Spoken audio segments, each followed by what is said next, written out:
my Seminoles. Today I have a butt-clenching story for you.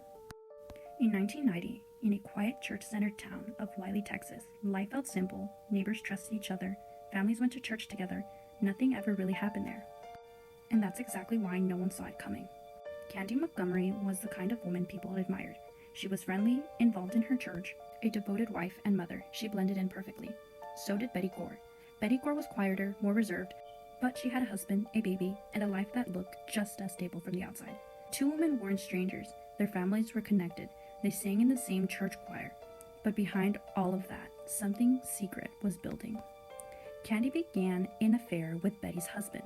It wasn't impulsive, it wasn't chaotic, it was planned, carefully discussed between them, with rules, schedules, and boundaries, almost like a business agreement instead of a romance. And for a while, it worked. Until it didn't. The affair ended, but the tension didn't. Life moved on, at least on the surface. Then, on June 13, 1990, Candy went over to Betty's house.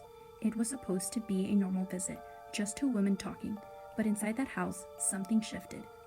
What exactly happened in those moments is still debated to this day.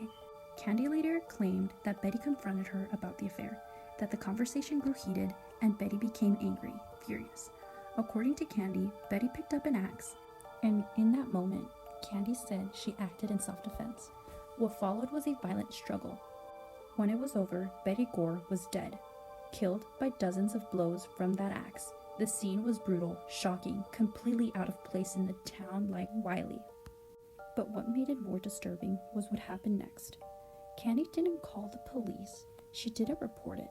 Instead, she cleaned herself up, left the house, and went back to her normal routine, picking up her kids, going about her day like nothing had happened.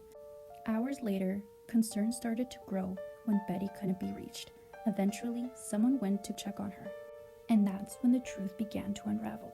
Police quickly focused on Candy. The connection, the affair, it all came out. Soon, she was arrested and charged with murder. The trial that followed gripped the entire country.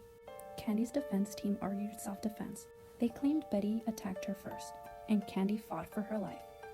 But the prosecution saw it differently. They pointed to the number of wounds, the intensity of the attack, and the calm behavior afterwards. How could something that violent be self-defense? In a dramatic courtroom moment, Candy even admitted to delivering the final blow after Betty had told her to shush. It became one of the most chilling details of the entire case. And yet, when the jury finally reached a decision, they found Candy Montgomery not guilty. The courtroom was stunned. Two families were shattered, a woman was dead, and the person who admitted to killing walked free. To this day, people still argue over what really happened inside that house in Wiley, Texas. Was it truly self-defense, or was it something darker, hidden beneath the surface of a perfect small-town life? Now tell me, what do you think about this story?